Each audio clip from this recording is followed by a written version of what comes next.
Hi, I just want to address a couple of things that keep getting brought up. So, one of the things that people have said about peepads that they've purchased off the internet in the past is that when they've split, they've noticed inside that it just looks like an old towel inside.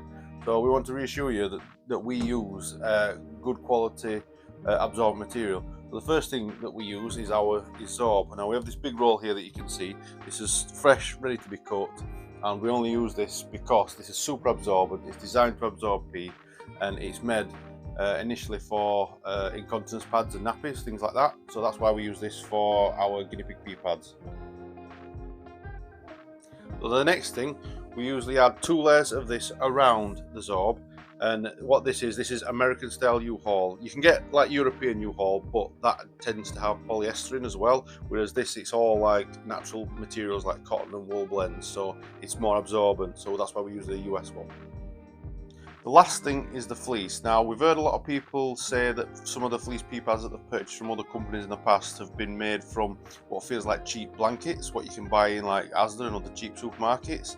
Now, we use high quality anti-pill fleece. Now, the reason why we use this is because it's built to last. It's built to withstand people lots of use, so that it doesn't actually pill up and have the little bubbles that come all over it, and it will last a lot longer than say a fleece blanket that's designed just to be chucked on the end of a bed or something like that. This is the wadding that we use. It's high grade wadding that we use for our Cuddle cups and our Hidey houses, and as you can see, you can press it down, you can really manipulate it and things like that, and the guinea pigs can really climb all over it, and will still spring back to its shape. So even after repeated washes, you're going to have the product still looking like new. This is like an example of the cotton that we use. It's a high quality design. These are used for the outer fabrics of our tunnels, beds and Hidey houses. We like to get vibrant high quality cotton so that the design stays on, and we also like the quirky patterns. Another thing that we use is high grade upholstery foam. We use this for our tunnels because it holds its shape. Once it's in shape like that, it'll stay pretty much like that. If it does happen to come out of shape, you can just squish it back in and it comes straight back. Now, we use the high grade upholstery foam because it can take repeated use and it'll keep springing back every time. And final piece of equipment is our industrial sewing machine. We used to use just a regular over-the-counter hobbyist sewing machine, but we found that we were breaking needles all the time and we were struggling, and we ended up taking it to a sewing machine repair shop a lot because it kept breaking.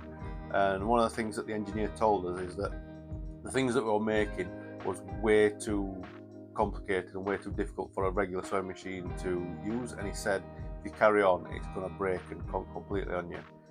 So with his recommendations, he actually recommended us a machine, and he found us a machine at a good price, so that's why we invested in this machine, just to make sure that we can still make the high quality products and keep making them over and over. So as you can see, when you buy from us, you're investing in long lasting quality that your guinea pigs are going to love. Now, our guinea pigs have got some of the pee pads that we made when we originally started this, and they're still going strong.